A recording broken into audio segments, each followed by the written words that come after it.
I just closed a multi-billion-dollar merger in London and came home a day early, hoping to surprise my wife, Ava.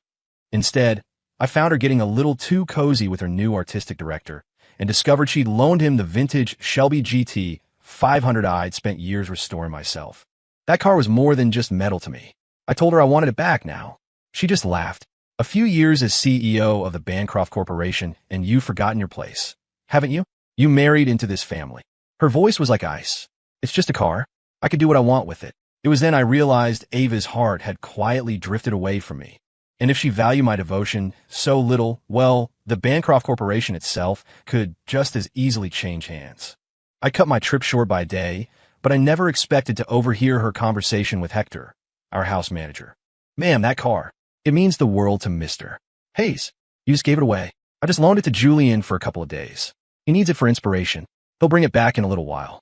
Ava's voice cut through the manicured hedges of our penthouse terrace, each word a hammer blow to my heart. Hector, don't worry about it. But the boss, he'll have my head if he finds out. This is a Bancroft penthouse. Ava's tone turned sharp and cold. And Ethan Hayes works for my family. Do you listen to him? Or do you listen to me? I couldn't hear anymore. I cleared my throat loudly and pushed open the terrace door. Ava and Hector both flinched, their faces a mask of shock. They clearly hadn't expected me back so soon. Ethan, Ava recovered first, that familiar, practiced smile sliding back on her face. What are you doing home already? Wanted to surprise you, I said, my hand staying in my pocket, clutching the diamond necklace I'd bought for her in London. I walked straight to the edge of the terrace, looking down at the street-level garage. Through the reinforced glass, I could see the empty space where my prized possession should have been.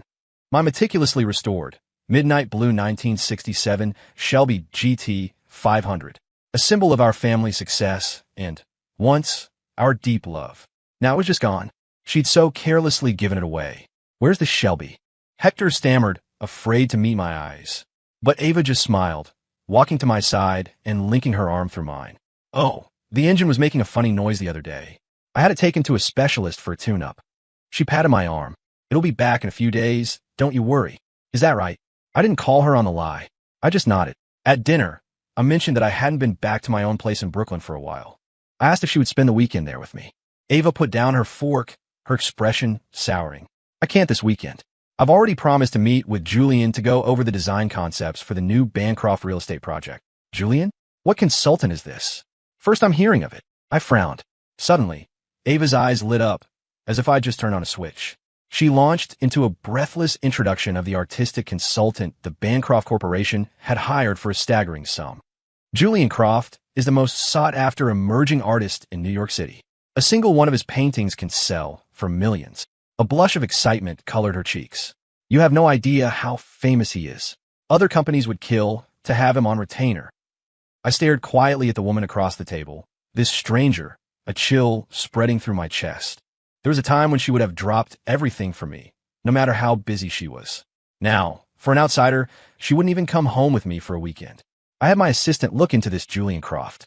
A moment later, a link to his upcoming gallery exhibition hit my inbox. I tapped it open. My pupils constricted. Front and center on the promotional material was a high-gloss, artistic photo of a car. A midnight blue 1967 Shelby GT 500. I zoomed in on the fender. The unique, hand-painted silver pinstripe, my signature touch, was unmistakable. It was my car. Underneath the photo, the caption read, "From the private collection of Julian Croft." I tossed the phone onto the table in front of Ava. Explain this. How did my Shelby become part of Julian Croft's private collection? Ava, who had been lifting a coffee cup to her lips, froze. The cup clattered against the saucer. It's just a picture, Ethan. It's a similar car, that's all. Is it? I said with a cold laugh, swiping to another photo. Then I suppose this custom pinstripe is just a coincidence, too? You think you could find another one like it in the entire country? The living room was terrifyingly silent, the only sound the ticking of the grandfather clock, marking the seconds of our unraveling marriage. Fine. I gave him the car, she said, standing up to face me, her chin defiant.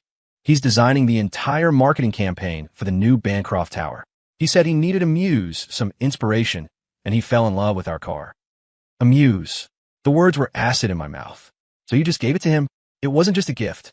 Ava's voice rose, her defensiveness flaring. It was for the Bancroft project. Do you know how in demand Julian is? His campaign could double our sales projections. Get it back, I said through gritted teeth. It's just a car, she shot back, her voice climbing. Why are you making such a huge deal out of this? God, Ethan, you could be so petty. This woman, she had the audacity to call me petty. Just a car? I repeated each word slowly and deliberately. That was my passion project. I spent 3 years of my life restoring it. It was our engagement gift to ourselves. Well, why did you have to give it away? You said it yourself. Ours. You just married into the family. Ava's face was flushed with anger. That car belongs to the Bancrofts. I'm a Bancroft. I have every right. Married in. I let out a sharp, humorless laugh. The last bit of warmth in my heart was extinguished by her words. I'd almost forgotten. It's true, I married into the Bancroft family. But in 10 years, I've bled for this company, and I always thought our marriage was a partnership. Hearing you say that, it's like a bucket of ice water. Ethan, calm down. Seeing the look on my face, Ava's tone softened slightly. I didn't know you were this attached to it. You didn't know? I cut her off. Get the car back. Now. Today. She hesitated. I'll talk to Julian, but he really loves that car. I'll have to find a right time, ease him into it. I watched her, the way she couldn't meet my eyes, and suddenly it was all so clear. She was still performing, still stalling, still trying to manage the feelings of this other man. So that's what this was. It wasn't about the car. It was about her heart. Fine. I nodded, getting up to leave the room. You take your time. Find the perfect moment. I reached the doorway and glanced back. The look of relief on her face told me everything I needed to know.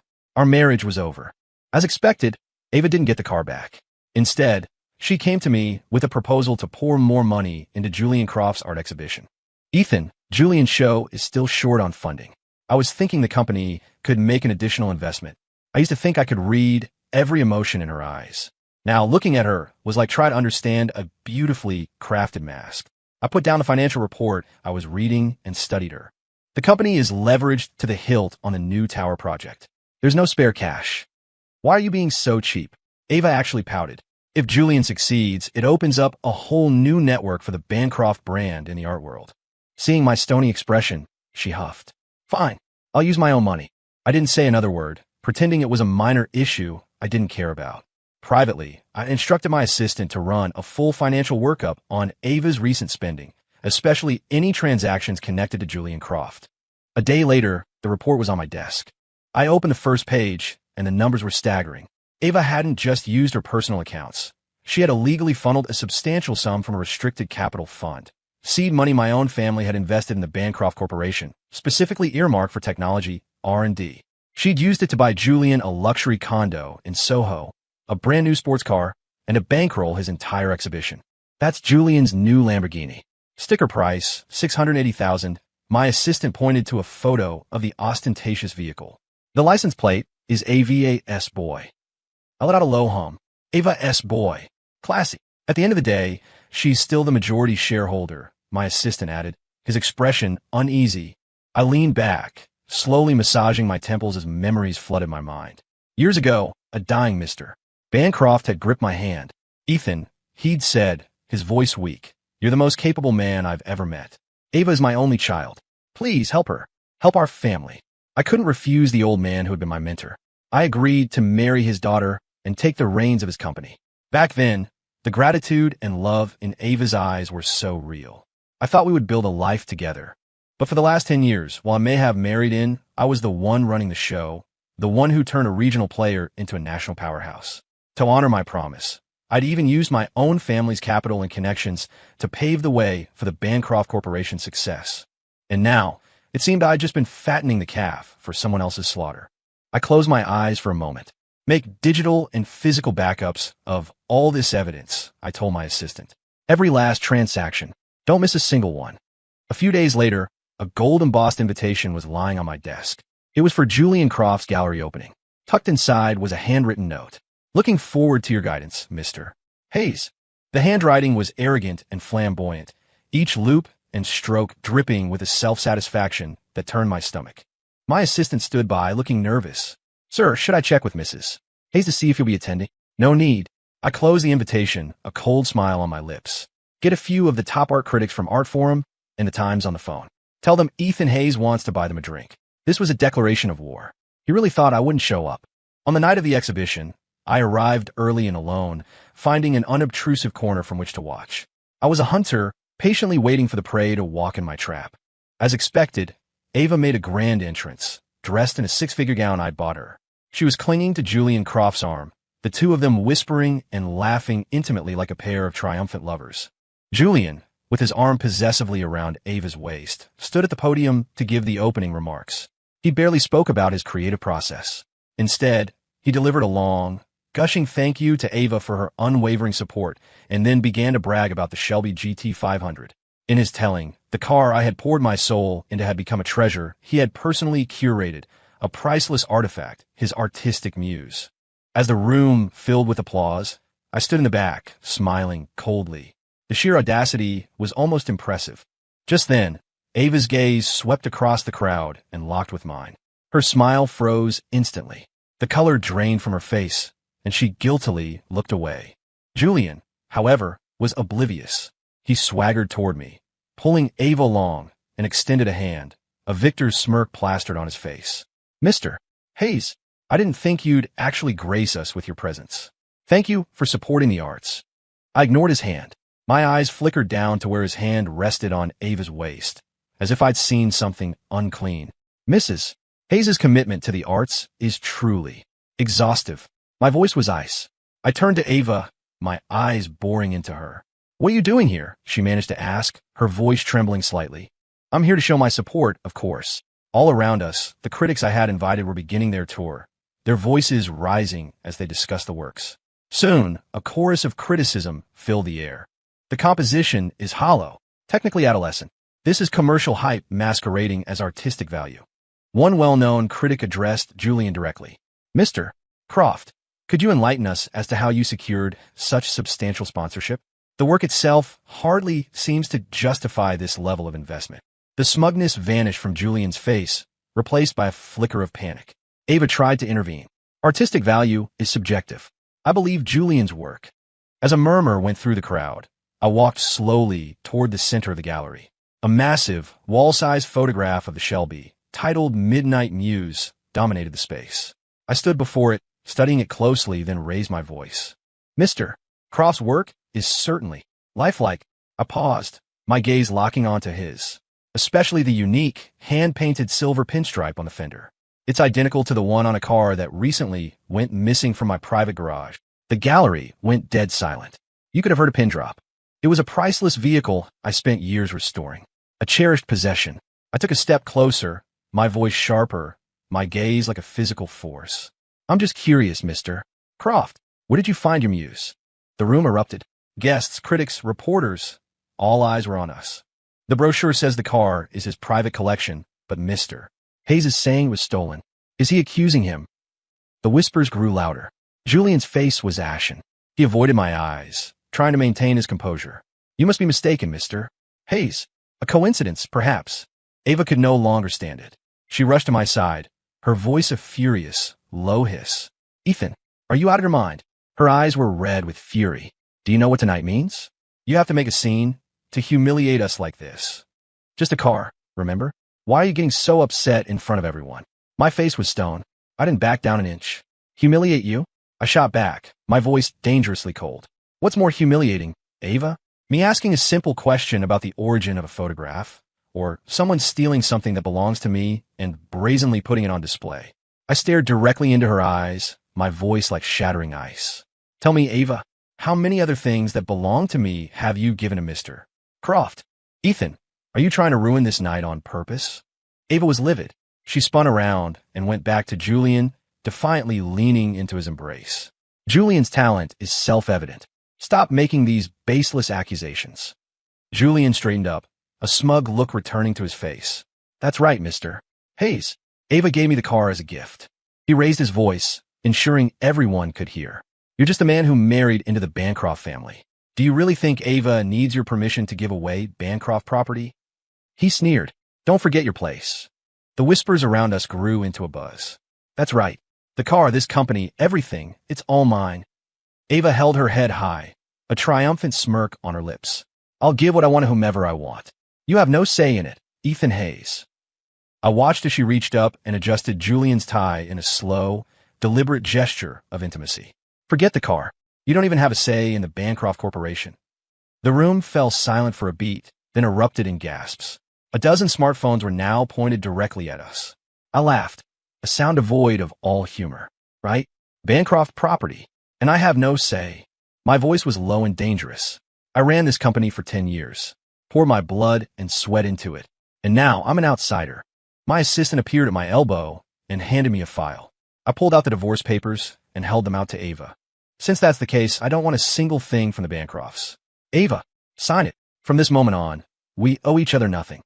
Ava's arrogant expression froze, then crumbled into panic. She clearly never expected me to pull a move like this in public. Divorce? She shrieked. Ethan Hayes, you dare ask me for a divorce in front of everyone?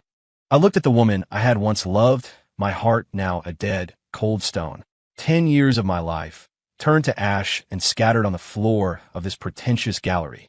After a moment of silence, I slowly pulled out my phone, brought up the financial records I had prepared, and turned the brightness to maximum. You can either choose to end this with a shred of dignity, I said, my voice low but carrying through the silent room, or I can publicly detail exactly how you embezzled restricted funds from my family's trust to finance your artist's lavish lifestyle. Your choice.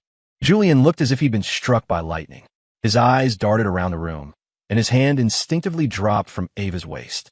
Ava, he whispered urgently, you always said he was too controlling. He's just a guy who married in. Let him go. Don't make a bigger scene. His only concern was his own reputation. Ava, fighting for the last scrap of her pride, her fingers digging into Julian's arm, finally snapped. Fine, I'll sign. She snatched the papers and the pen from my hand. I can't wait to see what becomes of you, Ethan Hayes, when you don't have the Bancroft family to hide behind. Leaving the gallery, the roar of the crowd was cut off by the heavy thud of my car door, sealing me in a silent world of my own. The divorce papers on the passenger seat felt heavier than any multi-billion-dollar contract I had ever signed. The car pulled up to the curb in front of my brownstone in Brooklyn Heights. I walked alone into the home I hadn't visited in months. The faint, familiar scent of old books and cedar filled the air. This was my sanctuary, not the cold, opulent penthouse that belonged to the Bancrofts. Mr. Hayes, the Bancroft board members have called over a dozen times. They want to speak with you urgently, my assistant, Greg, said, handing me a cup of coffee. Ignore them. Also, Greg pulled a file from his briefcase. You asked me to do a deep dive on Julian Croft. The results are in. I took the report and scanned it quickly. The so-called artist was nothing more than a con man. He had no formal training, just a fabricated story about studying abroad that he'd used to worm his way into the art scene. Even better, he had 2 prior fraud convictions, both settled out of court. Quite the resume, I said with a cold smirk. Leak this report to the press, and make sure to give a heads up to all the collectors who bought his work. In the days that followed, I made no public statements. I just quietly began the process of pulling every dollar of my family's capital and every joint project away from the Bancroft Corporation. This, of course, gave Ava and Julian a false sense of security. They thought the divorce was just a temper tantrum, an emotional outburst. Sure enough, within 2 weeks, the tabloids were filled with stories of Ava Bancroft's lavish spending on her new beau. She paraded Julian through New York's most exclusive restaurants and clubs, spending money like it was water. The con man, under the guise of celebrating their new life and expanding his artistic enterprise, encouraged her to burn through cash. Luxury cars, priceless watches, antique art. Nothing was off limits. On the news one night, I saw Ava at a press conference announcing Bancroft's latest venture, a $10 billion international arts and culture center.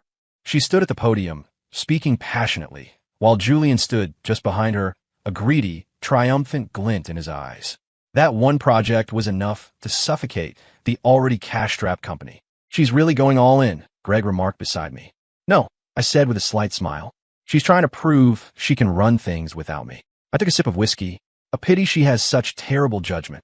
With my family's capital gone, several of Bancroft's key projects ground to a halt. The company's credit lines began to freeze. I received a steady stream of worried messages from old, loyal employees. Julian Croft was acting like the company's COO, making major executive decisions. To satisfy his endless demands, Ava had started embezzling directly from corporate accounts. I didn't respond. I just waited, like a hunter watching his prey wander deeper and deeper into the snare. My phone buzzed. It was a text from Ava. You think you're so important, Ethan. I'm still the head of the Bancroft Corporation without you. Attached was a photo of her and Julian at a nightclub, surrounded by champagne bottles and flowers, her expression a deliberate, mocking sneer. I smiled and sent back a simple thumbs-up emoji. Greg knocked on my office door. "Sir," he said, a note of excitement in his voice. "We have it all. Every illegal transfer, every embezzled dollar. It's all documented. Are we ready to make our move? Every record of Ava's financial dealings with Julian, every detail of the embezzled funds, every secretly taken photo of their meetings. It was all packaged and anonymously delivered to the core members of the Bancroft Board, the SEC, and a handful of the country's most reputable financial news outlets." The next morning, the story exploded across the New York business world. The Bancroft Corporation stock opened by hitting the circuit breaker, plummeting before trading was halted. The floor of the NYSE was chaos. Bancroft Corp implicated in massive financial fraud. Heiress Ava Bancroft embezzled millions for lover. Artist Julian Croft's fraudulent past exposed. The headlines were relentless. Hashtag Bancroft Crisis was the #1 trending topic on Twitter.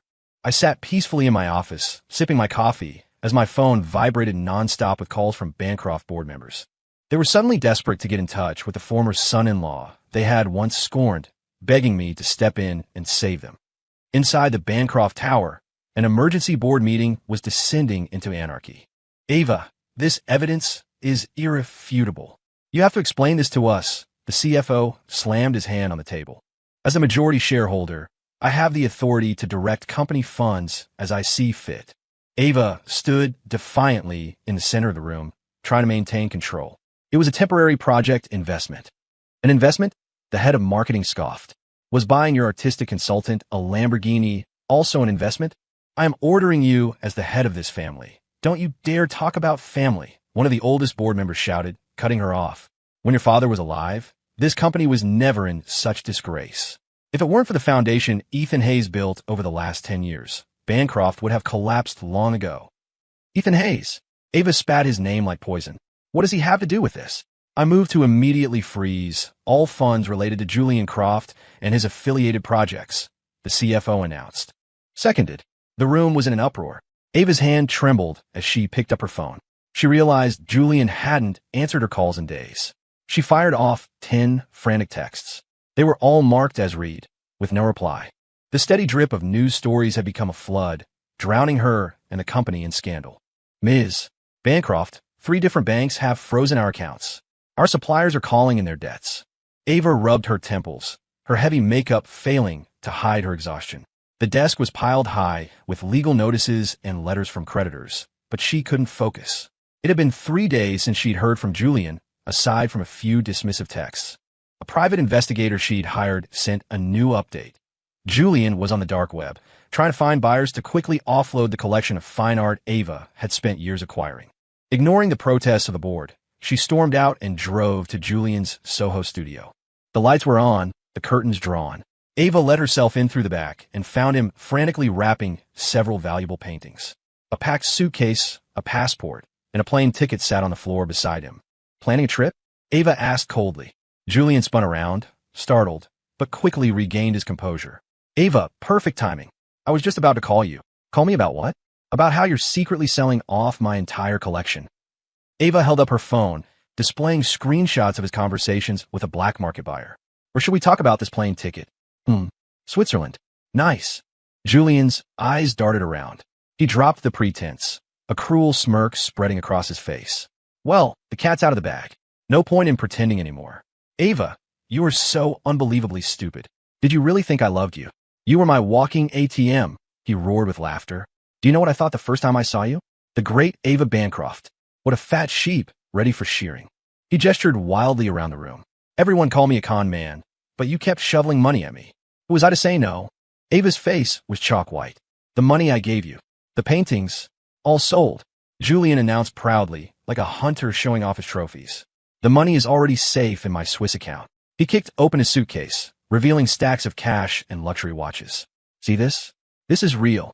Not like love, which is just an illusion." Ava lunged for the suitcase, but Julian shoved her hard. She stumbled backward, hitting the wall and doubling over in pain. "Ethan was right to dump you," he sneered. "You have nothing to offer but your money. You liar. You monster." Enraged beyond reason, Ava grabbed a heavy bronze sculpture from a pedestal and swung it with all her might at Julian's head. He tried to dodge, but it was too late. The metal connected with a sickening crack. He let out a choked scream and crumpled to the floor. Blood pooled from the side of his head as his body twitched once, then lay still. Julian Croft didn't die, but the severe traumatic brain injury left him partially paralyzed, permanently disabled. The first thing he did upon waking was talk to the police, painting himself as the innocent victim of a manipulative predator. Ava was charged with embezzlement, commercial fraud, and aggravated assault. Even with the most expensive legal team in New York, the message was clear. There was no getting out of this. She tried to contact me through every channel possible. "Ethan, please help me." Her voice on the phone was trembling, laced with a humility I had never heard before. "Ethan, I know I was wrong. I was blind." I calmly hung up and blocked her number. More calls followed, from burner phones, then texts, then even some of the old Bancroft family retainers showing up at my door. I never appeared. I never responded. On the day of Ava's sentencing, I didn't go to the courthouse. I watched the live feed from the comfort of my library in Brooklyn. Julian was wheeled into the courtroom, putting on an Oscar-worthy performance. He tremulously pointed a shaking finger at Ava. "I trusted her," he sobbed. "I shared my artistic dreams with her. She used my innocence, drained my creativity, and then she tried to kill me." The flashbulbs from the press corps went off like a strobe light. Julian dabbed at his dry eyes, a gesture he had clearly rehearsed. "Now I'm useless. I can't even hold a paintbrush." Ava's face was numb, her eyes dead. "Does the defendant have anything to say?" the judge asked. Ava shook her head, her voice a dry rasp. "No, I'm guilty." 3 months later, I visited Ava in prison as a representative of her primary creditor. The woman on the other side of the glass was almost unrecognizable. She wore a faded prison jumpsuit, her body gaunt, her eyes hollow and empty. After a moment of silence, I got straight to the point. "I'm acquiring the Bancroft Corporation." A muscle twitched in her cheek, pulling her lips into a bitter smile. "So, you finally get what you always wanted." "I'll keep the Bancroft name, out of respect for your father," I told her. "Cleaning up this mess will be a nightmare, but it'll be worth it." She stared at me, a sudden fire in her dead eyes. Her fingers trembled as she gripped the phone receiver. "You were planning this from the beginning, weren't you?" Her voice rose. "From the moment you found out about the car, you were waiting for this, weren't you?" "Was it you?" she screamed, heedless of the guards. "Did you hire someone to investigate me? Did you leak the story to the press? Did you destroy my life?" I smiled calmly, a picture of tranquility. "You did all of this to yourself, Ava. It had nothing to do with me." I stood up to leave. "Do your time. Be well." I paused at the door. "Oh, and one more thing I forgot to tell you. I got the Shelby back. It's sitting in my garage in Brooklyn Heights, polished and purring like a kitten. Turns out that car really does change a family's fortunes. Mine. Under my leadership, Hayes Industries became the dominant force in New York's business world within 2 years. I was closing 9-figure deals on a weekly basis, my corporate empire expanding like wildfire. But none of it was as satisfying as the moment I signed the papers to acquire the once mighty Bancroft Corporation for 10 cents on the dollar. "Mr.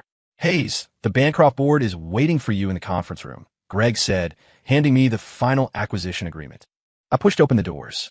The same arrogant board members who had once looked down their noses at me now stood with their heads bowed, their backs bent. "Gentlemen," I said, my gaze sweeping across the room, "today is the day the Bancroft Corporation is reborn. Hayes Industries will not let it die, but neither will we tolerate inefficiency or corruption." I completely restructured the company, integrated my own core technology, and injected $300 million to upgrade their entire infrastructure. Within 6 months, the dying enterprise had miraculously become profitable again, a cash cow for my larger conglomerate. In the world of business, victory is all that matters. One Thursday, the Wall Street Journal ran a full-page feature on the resurrection of the Bancroft brand. "Sir, we have an update on Julian Croft," Greg said, placing a thin file on my desk. Julian had avoided prison time, but his disability meant he could never paint again. He tried to monetize his infamy by selling his story and threatening to leak more details about his affair with Ava. But a single cease and desist letter from my legal team silenced him for good. Without the media spotlight, he quickly faded into obscurity. He set up a small easel in Times Square. "Sells charcoal portraits to tourists," Greg said, showing me a photo of Julian, haggard and disheveled, hunched over in his wheelchair on a crowded street corner. "Karma," I said, closing the file without a second glance. 5 years later, on a warm summer evening, I left a charity gala at Lincoln Center and decided to walk along the river. The setting sun cast a golden glow on the water. In the distance, the laughter of tourists on a ferry drifted on the breeze. A stooped figure collecting cans from a trash bin caught my eye. It was Ava. 5 years in prison had completely erased the proud, peacock-like woman she once was. She looked up and recognized me, her first instinct to shrink away in shame. But then, as if making a decision, she walked toward me. Ethan. Her voice was a ragged whisper. I can't believe I'm seeing you here. How long have you been out? I asked. 3 months, she said, her eyes fixed on the pavement. I'm in a shelter down by the river. I collect cans, do odd jobs. I'm sorry, she suddenly blurted, dropping to her knees on the concrete. I'm so sorry. For the car, for betraying you, for ruining the company, for ruining myself.